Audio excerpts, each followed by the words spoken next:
ஒரு ஊரில் ஒரு ராஜா இருந்தாராம்.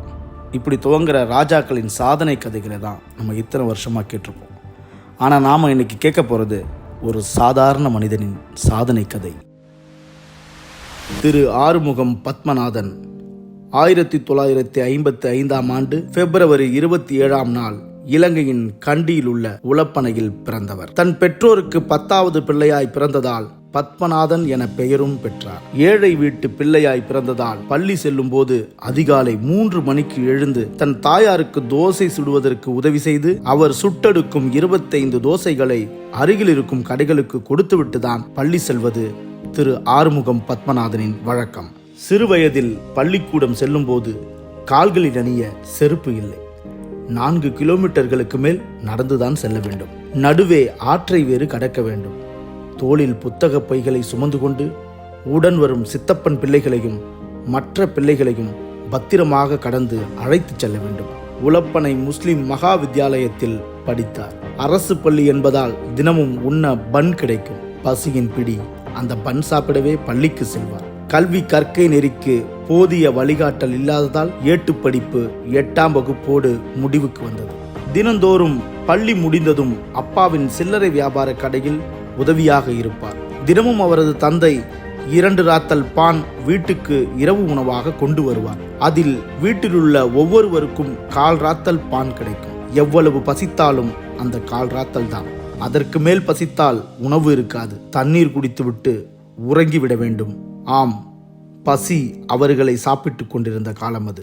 தன் வீட்டிலிருந்து 1.5 கிலோமீட்டருக்கு அப்பால் உள்ள தந்தையின் சில்லறை கடைக்கு இரவில் பாதுகாப்பிற்கு தம்பி மூர்த்தியுடன் கையில் தீப்பந்தத்தை ஏந்தி ஒற்றையடி பாதையில் நடந்து செல்வார்கள். பெட்ரோமேக்ஸ் வைத்து கடையில் பாதுகாப்பிற்காக உட்கார்ந்திருப்பார்கள். பின் சாக்கை விரித்து அங்கேயே உறங்கி விடுவார்கள். அடுத்த நாள் அங்கிருந்துதான் பள்ளிக்கூடத்திற்கு செல்ல வேண்டும். பள்ளிக்கூடம் விட்டு வீட்டுக்கு வந்ததும் அம்மா 100 முறுக்குகளை சுட்டு வைப்பார்கள். 1-2 அவருக்கு கிடைக்கலாம். அம்மாவின் முறுக்கு அவ்வளவு சுவையும் மொறுமொறுப்புமாகவும் இருக்கும். அத்தனை முறுக்குகளையும் அருகாமையில் இருக்கும் கடைகளுக்கு சென்று கொடுப்பார். ஒரு முறுக்கு 1 சதம். 2 நாட்களுக்கு பின் அதற்கான பணம் கிடைக்கும். அப்பணத்தை கொண்டு வீட்டிற்கான மளிகை பொருட்களை வாங்கி அம்மாவிடம் கொடுப்பார். தீபாவளி வந்தால் ஒரே கொண்டாட்டம்தான். தீபாவளிக்கென்றே வீட்டில் 2 நாட்டுக்கோழிகளை வளர்ப்பார்கள். அந்த வருடத்திலேயே அந்த ஒரு நாள் மாத்திரமே அசைவ உணவு கிட்டும். ஒருவருக்கு 1 துண்டு சிக்கன் கிடைக்கும். சந்தோஷமாக உண்பார்கள். அவரது அண்ணன் ராமநாதன் தீபாவளி என்றால் 50 ரூபாய் மணி ஆர்டர் அனுப்புவார். அனைவரும் நாவலப்பிட்டி எனும் ஊருக்கு சென்று புது துணி வாங்குவார்கள். புது துணியாக இருந்தாலும் அது பள்ளிச்சீருடை, நீல கால் சட்டையும் வெள்ளச்சட்டையுமாகத்தான் இருக்கும். மீதம் பணம் இருந்தால் லுங்கி வாங்கிக் கொள்வார்கள். அனைவரிடமும் இருந்து 5 சதம் 10 சதம் என தீபாவளி பரிசாக பணம் கிடைக்கும். அதனை சேர்த்து 1 ரூபாய் வந்ததும் ட்ரெயினில் சென்று தியேட்டரில் 55 சதத்திற்கு ஒரு படம் பார்ப்பார்கள். வருடத்திற்கு 1 முறைதான் படமும் சிக்கனும், அதுவும் தீபாவளி அன்று மட்டும்தான். இப்பொழுது பத்மநாதனிற்கு வயது 20 ஆகிவிட்டது. அவரது அண்ணன் ராஜேந்திரன் தொழிலுக்காக நாவலப்பிட்டி அழைத்து சென்று 2 துணி 1 ஜோடி செருப்பு வாங்கி கொடுத்தார். தனது 20 வயதில்தான் முதலாக செருப்பு அணிந்தார். பின் மட்டக்களப்பிற்கு தொழிலுக்காக வந்தார். எலிபென்ட் ஹவுஸ் கம்பெனியில் முதலாக வேலைக்கும் சேர்ந்தார். அங்குதான் ஜெகநாதன் மச்சானின் அறிமுகமும் கிடைத்தது. வீட்டு நினைவாக தான் இருப்பதை அறிந்த அண்ணன் ராஜேந்திரன் அவ்வப்போது ஜெகநாதனுடன் அருகிலுள்ள விஜயா தியேட்டருக்கும் அனுப்பி வைப்பார். பின்னர் மட்டக்களப்பிலேயே அண்ணன் ராஜேந்திரன் அவர்களின் ஒரு லிக்கர் ஷாப்பில் தொழில் கற்றுக்கொள்ள சேர்ந்தார். பின்னர் வாழைச்சேனையில் இருக்கும் ஒரு லிக்கர் ஷாப்பில் வேலைக்கு அமர்த்தினார்கள். அங்கு தனியாகவே தலைமை பொறுப்பில் செயல்பட வேண்டும். ஒரு காட்டுக்குள் பாத்ரூம் வசதி கூட அங்கு இருக்காது. இரவில் பெட்ரோமேக்ஸ் வைத்து வேலை செய்ய வேண்டும். அவருக்கு கணக்கு நன்றாக வரும். வேலையை கற்றுக் கொடுத்தார்கள். 3 மாதங்களில் தானாகவே அனைத்து கணக்குகளையும் பொறுப்பெடுத்து செய்ய ஆரம்பித்தார். தினமும் மீன், ரொட்டி என தனக்கு விருப்பமான உணவு வகைகள். ஃபேன் இல்லாத முன் விராந்தையில் தான் தினமும் உறக்கம். இப்படியாக செல்லும் நாட்களில் வாரம் 3 நாட்கள் பஸ்ஸில் மட்டக்களப்பிற்கு சென்று கணக்கை அண்ணனிடம் ஒப்படைக்க வேண்டும். இரவு நேரத்தில் கடையில் இருக்கும் சக வேலையாட்களுடன் தியேட்டருக்கு சென்று வருவதுதான் அவரது வழக்கம். எருவிலில் அமைந்துள்ள பாரில் அடிக்கடி கணக்கில் குழப்பம் வந்து கொண்டிருந்தது. வாழைச்சேனை பாரை சிறப்பாக நடத்தி வந்ததால் பத்மநாதனை எருவில் பாருக்கு மாற்றினார்கள். ஆனால் அங்கு சென்ற சில நாட்களிலேயே அங்கு வேறொரு குழப்பம். முந்தைய நாள் கலெக்ஷன் பணம் 7650 ரூபாயை காணவில்லை. அவர்தான் பொறுப்பு. மட்டக்களப்பிற்கு சென்று கொடுக்க வேண்டும். அண்ணன் ராஜேந்திரனிடம் நடந்தவற்றை சொல்ல அதிர்ச்சி அதிர்ச்சியும் கோபத்துடனும் அருகில் இருந்த ஒரு பிரம்பை எடுத்து பத்மநாதன் அவர்களை பார்த்து, உண்மையை சொல், நேத்து படம் பார்க்க போனியா என கேட்டதற்கு, நான் உண்மையை சொன்னால்தான் உங்களால் அந்த பணத்தை கண்டுபிடிக்க முடியும், அதனால் நான் உண்மையை கூறுகிறேன், நான் நேற்று படம் பார்க்க போகவில்லை என கூற பிரம்பை வேகமாக வீசிவிட்டு ஒரு அரிவாளை எடுத்துக்கொண்டு பாருக்கு சென்று விசாரிக்கிறார். ஆனால் இங்கு எதுவும் புலப்படவில்லை. போலீஸ் ஸ்டேஷன் சென்று போலீஸை அழைத்து வருகிறார்கள். அங்கு வந்த போலீஸ், நாளை பணம் கிடைக்கவில்லை என்றால் இங்கு இருக்கும் அனைவரும் கைது செய்யப்படுவீர்கள் என மிரட்டி செல்ல, மறுநாள் காலை பாரின் பின்பகுதியில் ஒரு பார்சல் கிடைக்கிறது. அதில் நேற்று தொலைந்து போன பணமும் இருக்கிறது. இதற்கு மேல் பத்மநாதன் அங்கு இருந்தால் அவருக்கு ஆபத்து என அண்ணன் யாழ்ப்பாணத்திற்கு அவரை இடம் மாற்றம் செய்கிறார். 1977ஆம் ஆண்டு யாழ்ப்பாணத்தில் ராஜேந்திரன் அண்ணனுக்கும் அவரது பார்ட்னர்களுக்கும் 4 பார்கள் கிடைத்தது. ஒரு பாரில் பொறுப்பாக பத்மநாதனை அமர்த்தினார்கள். வேலைகளை சிறப்பாகவும் திறன்பட செய்ததாலும் 4 பார்களுக்கும் கணக்கு பார்த்து மேற்பார்வை செய்யும் மிகப்பெரிய பொறுப்பையும் அவரிடமே ஒப்படைத்தனர். அதற்காக மாதம் 150 ரூபாய் சம்பளம் அவருக்கு நிர்ணயிக்கப்பட்டது.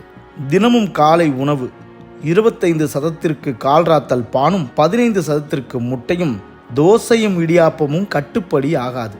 அருகிலுள்ள ஹோட்டலில் வேலைக்கு சேர்ந்தால் 150 ரூபாய் சம்பளமும் 3 வேளை உணவும் கிடைக்கும். இதுவல்லவா வேலை, இங்கேயே சேர்ந்து விடலாம், சம்பளத்தையும் சேர்த்து வைக்கலாம் என தான் ஹோட்டல் வேலைக்கு செல்ல உள்ளதாக தன் அண்ணனுக்கு கடிதம் எழுதினார் பத்மநாதன்.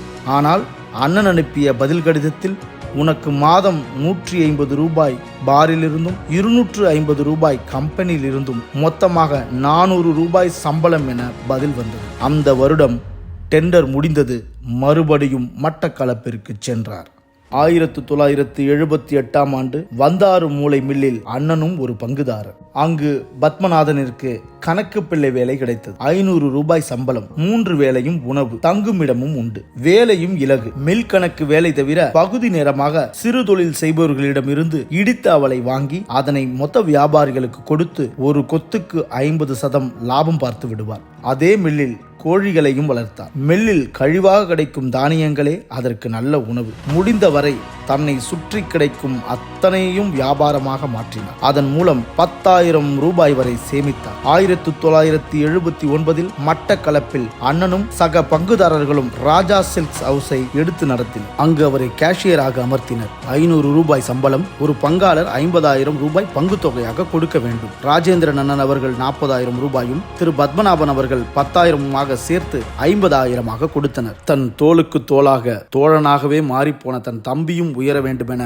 அண்ணன் தன்னை வளர்த்து விடுகிறார் என பத்மநாதன் பெருமிதம் கொண்டார். சம்பளம் 500, பங்கு லாபம் 150, மொத்தமாக 650 ரூபாய் என சம்பளம் உயர்ந்தது. 4 வருட உழைப்பு. பங்குதாரர்களுக்கிடையே ஏகப்பட்ட குழப்பம். தனியாக எடுத்து நடத்தலாம் என கூற அண்ணனோ மறுத்து விடுகிறார். 1 மாத கால விடுமுறை தன் தாய் தந்தையருடன் இருந்தார் பத்மநாதன். அப்போது அண்ணன் ராஜேந்திரனிடமிருந்து தந்தி வருகிறது, உடனே வரவும் என மட்டக்களப்பில் தயா எலக்ட்ரிக்கல்ஸ் என ஒரு சிறிய ஸ்தாபனம் ஆரம்பிக்கப்பட்டது. வீட்டு உபயோக எலக்ட்ரிக்கல்ஸ் பொருட்களும் சைக்கிள் ஸ்பேர் பார்ட்ஸ்களும் அங்கு விற்பனைக்கு வைக்கப்படுகிறது. அண்ணன் ராஜேந்திரன் அவர்கள் 50,000 ரூபாய் முதலிடும், பத்மநாதன் இம்முறை 20,000 ரூபாய் முதலிடும் விட்டு முழுக்க பத்மநாதன் அவர்களால் இயக்கப்பட்டது. அதன் பின்னர் டாடா மற்றும் இசுசு லாரிகளுக்கு ஜப்பான் ஸ்பேர் பார்ட்ஸ்களும் விற்பனைக்கு வைக்கப்பட்டது. எந்நேரமும் வியாபாரம், அண்ணன், அம்மா, அப்பா என இயங்கிக் கொண்டிருந்த பத்மநாதனிற்கு நுவரேலியாவிலிருந்து ஒரு வரன் வந்தது. அதற்காக மணப்பெண் சூரியகலாவின் அக்கா சசிகலா அவர்கள்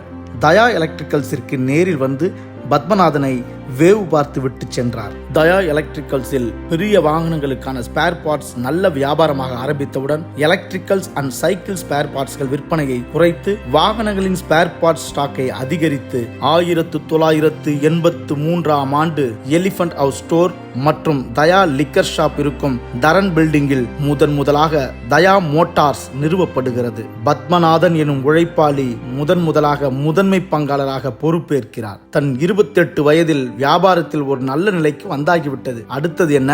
வரன் வந்தது, திருமணம் தானே. தாய் தந்தையுடன் பஸ்ஸில் நுவரெலியாவுக்கு செல்கிறார்கள். அங்கிருந்து ஒரு வாடகை கார் எடுத்து சர்ச் ரோடில் 16ஆம் இலக்க வீட்டில் வசிக்கும் திரு பிரகாசம், திருமதி அழகுராணி அவர்களின் 2வது மகள் சூரியகலாவை பெண் பார்க்க செல்கிறார்கள். பெரியவர்கள் அனைவரும் ஹாலில் பேசிக் கொண்டிருக்க வீட்டை சுற்றி பார்ப்பது போல கிச்சனுக்குள் நுழைந்து விட்டார் நமது மாப்பிள்ளை பத்மநாதன். அங்கே மணப்பெண்ணும் அவரது சகோதரிகளும் இருக்க அவர்களிடம் ஓரிரு வார்த்தைகள் பேசிவிட்டு தாய் தந்தையிடம் தன் சம்மதத்தை கூறினார் பத்மநாதன். பின் வீட்டை விட்டு வெளியேறும் பொழுது பத்மநாதன் அவர்களின் தாயார் தன் சம்பந்தியிடம் எங்களுக்கு பூரண சம்மதம் என கூற சில நாட்களில் அவர்களிடமிருந்தும் திருமணத்திற்கு சம்மதம் என பதில் வருகிறது. 1983 பத்மநாதன் அவர்களுக்கும் சூரியகலா அவர்களுக்கும் திருமணம் நடைபெறுகிறது. இத்தம்பதிக்கு கிருஷாந்த், கோவர்தன், தாரணி என 3 பிள்ளைகள் பிறக்கிறார்கள். தயா மோட்டார்ஸ் நிறுவனம் ஒரு பெரிய இன்வெஸ்ட்மெண்டில் தொடங்கப்பட்டது. அண்ணன் தான் பெரிய தொகையிட்டார். இவர் சிறிய தொகையுடன் ஆரம்பித்தார். தொழில் மீது இருந்த அளப்பரிய ஆர்வமும் கடந்து வந்த பாதைகளும் எக்காரணத்தாலும் பின்னோக்கி சென்றுவிடக் கூடாது என்று தன் சம்பளத்தையும் லாபத்தையும் சேர்த்து வைத்து மீண்டும் தயா மோட்டார்ஸில் முதலீடாக செலுத்தினார். அண்ணனின் முதலீட்டு தொகையும் தற்போது சமமாக மாறுகிறது. பின்னர் நிலம் வாங்கி வீடு கட்டுகிறார். கிடைத்த பணத்தை எல்லாம் நிலம் வாங்குவதில் முதலீடாக செய்கிறார். 1992 அண்ணனும் இவரும் உட்பட 5 பங்காளர்கள் சேர்ந்து ஜேசு டிராவல்ஸ் எனும் பஸ் டிராவல்ஸ் கம்பெனியை துவங்குகிறார்கள். ஒரு பஸ்ஸை வாங்கி மட்டக்களப்பிற்கும் கொழும்பிற்குமான சேவையை ஆரம்பித்து அதன் மூலம் வரும் லாபத்தில் மற்றொரு பஸ்ஸை வாங்குகிறார்கள். இப்படியாக 6 பஸ்கள் ஆகிவிட்டது. இவ்வாறு 13 வருடங்கள் மிகச்சிறப்பாக நடத்தி வருகின்றனர். போர்க்காலத்தில் தினமும் மட்டக்களப்பு மக்களுக்கு அனைத்து செய்தித்தாள்களும் ஜேசு டிராவல்ஸில் தான் வரும். 2005 ஆண்டு நாட்டில் சமாதான உடன்படிக்கை ஒப்பந்தம் பெறப்பட்டதும் பல பஸ் நிறுவனங்கள் வந்ததால் பஸ்கள் அனைத்தையும் விற்று ஜேசு டிராவல்ஸ் நிறுவனத்தையும் மூட வேண்டிய கட்டாயம் ஏற்பட்டு விடுகிறது. தயா மோட்டார்ஸ் நிறுவனம் மிகவும் வெற்றிகரமாக இயங்கி வந்த நிலையில் 2016 ஆண்டு பத்மன் மோட்டார்ஸ் நிறுவனம் துவங்கப்படுவதற்கான அவசியம் ஏற்படுகிறது. இது முழுக்க பத்மநாதன் அவர்களின் முதலீட்டால் பத்மன் மோட்டார்ஸ் நிறுவப்படுகிறது. 11 ஊழியர்கள், 10,000க்கும் மேற்பட்ட வாடிக்கையாளர்கள், டாடா டிமோ, Ceat, TSC tyres, Exide, Douglas என பல முன்னணி டிஸ்ட்ரிபியூட்டர்ஸ் மூலமாக சேல்ஸ் டார்கெட் அனைத்தும் அச்சீவ் செய்யப்பட்டு கிழக்கு மாகாணத்தில் மட்டுமின்றி இலங்கை ரீதியில் முதலிடத்தில் விற்பனையில் முன்னிலையில் உள்ளது பத்மநாதனின் பத்மன் மோட்டார்ஸ். தனக்கென்று ஒரு காரோ ஆடம்பர வாழ்க்கையோ வாழாமல் எளிமையாக வாழும் பத்மநாதன் தனது வியாபார வெற்றியின் காரணமாக China, Bangkok, Singapore, Malaysia, Dubai மற்றும் இந்தியா என பல நாடுகளுக்கு சுற்றுப்பயணம் சென்றுள்ள பத்மநாதன் அவர்கள் குரூஸ் ட்ரிப்பாகவும் பல நாடுகளுக்கு சென்றுள்ளார். தன் தலைமுறையோடு வியாபாரம் நின்றுவிடாமல் தன் மூத்த மகன் கிருஷாந்திற்கு வியாபார யுக்திகளையும் நுணுக்கங்களையும் கற்றுக் கொடுத்து அடுத்த நிலைக்கு உருவாக்கியுள்ளார். வறுமையில் ஓடி சிறுக சிறுக பணம்தனை நாடி உழைப்பொன்றே மூலதனம், முடியாதென்பது மூடத்தனம் என இக்கதை நாயகன் திரு ஆறுமுகம் பத்மநாதன் அவர்கள் நமக்கான கதாநாயகனாகவே மிளிர்கிறார். சாதாரண மனிதனாக தன் வாழ்வை துவங்கி இன்று நிறைவான வாழ்வும் நிலையான தொழிலும் வளமான மக்கள் செல்வமும் என நம்மிடையே சாதனை மனிதனாக வாழும் பத்மநாதன் அவர்களை அவரது 70ஆம் பிறந்த நாளில் அவர்தம் அன்பிற்கினிய குடும்பத்தினர், உறவினர்கள், நண்பர்கள், வாடிக்கையாளர்கள் மற்றும் தொழிலாளர்கள் என அனைவரின் சார்பாக வாழ்த்தி வணங்குகிறோம்.